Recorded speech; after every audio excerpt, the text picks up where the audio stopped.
الحمد لله الحمد لله وكفى وسلام على عباده الذين اصطفى أما بعد فأعوذ بالله من الشيطان الرجيم بسم الله الرحمن الرحيم فمن كان يرجو لقاء ربه فليعمل عملا صالحا ولا يشرك بعبادة ربه أحدا সর্বপ্রথম মহান আল্লাহ সুবহানাহু ওয়া তাআলার দরবারে লাখো কোটি শুকরিয়া আদায় করছি যে আল্লাহ সুবহানাহু ওয়া তাআলা আমাদেরকে পবিত্র জুমার নামাজ আদায় করার জন্য মসজিদে উপস্থিত হওয়ার তৌফিক দান করেছেন। এজন্য কালিমাতুশ শুকর আদায় করি আলহামদুলিল্লাহ। সম্মানিত মুসল্লিয়ান ইকরাম, আজকে আমরা আলোচনা করব আল্লাহর সাক্ষাৎ সম্পর্কে। আমরা যদি আল্লাহর সাক্ষাৎ পেতে চাই, মরার পর আল্লাহর সাক্ষাৎ যদি পেতে চাই, আল্লাহর দিদার যদি পেতে চাই, তাহলে আমাদের কি কাজ করতে হবে, কি কাজ থেকে বিরত থাকতে হবে, এ বিষয়টা নিয়ে আলোচনা করব। পরবর্তীতে আমরা জান্নাত জাহান্নাম সম্পর্কে আলোচনা করার চেষ্টা করব।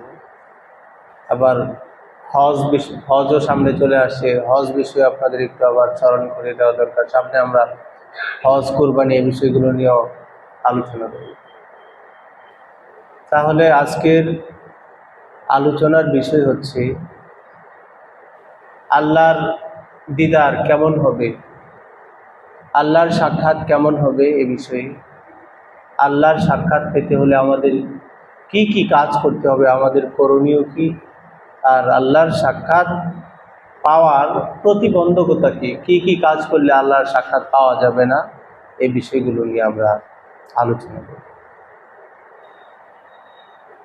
আল্লাহ রাসূল সাল্লাল্লাহু আলাইহি সাল্লাম বলেছেন, যে মুমিন আল্লাহর সাক্ষাৎ চায়, মান আহাব্বা লিকা আল্লাহ, যে আল্লাহর সাক্ষাৎ চায়, আহাব্বাল্লাহু লিকাহু, আল্লাহও তার সাক্ষাৎ চান।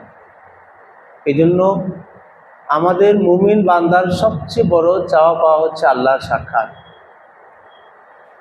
আল্লাহর সাক্ষাৎ পেতে হলে আমরা সব কিছুর মধ্যে আল্লাহর রিজামন্দি, আল্লাহর সন্তুষ্টি খুঁজতে হবে। আল্লাহর নবী সাল্লাল্লাহু আলাইহি সাল্লাম বলেছেন, মান আহাব্বা সুন্নতি, আল্লাহ রাসূল সাল্লাল্লাহু আলাইহি সাল্লাম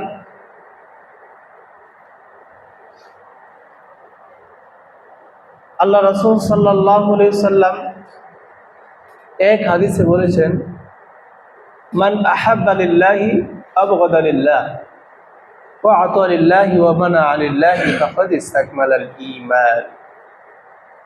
যে আল্লাহর জন্য কাউকে ভালোবাসে, আবার কাউকে যদি ঘৃণা করে সেটাও যদি আল্লাহর জন্যই করে, কাউকে কিছু দান করলে সেটাও যদি আল্লাহর জন্য হয়, আবার কাউকে কোনো কিছু দান থেকে বিরত থাকলে সেটাও যদি আল্লাহর রাজি খুশির জন্য হয়, তাহলে সে ঈমানের প্রকৃত স্বাদ পেয়ে ফেলেছে।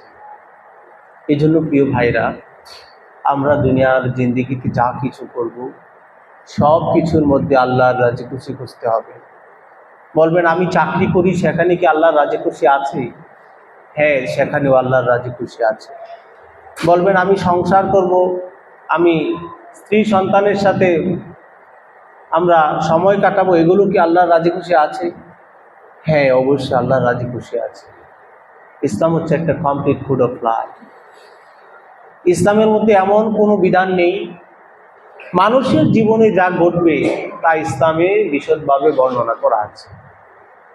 কিছু কিছু সমস্যা সরাসরি না পাওয়া গেলে সেখানে আমরা ইজমা, কিয়াস, মুহাক্কিক যে মাযহাব, সেগুলোর আমরা দ্বারস্থ হই।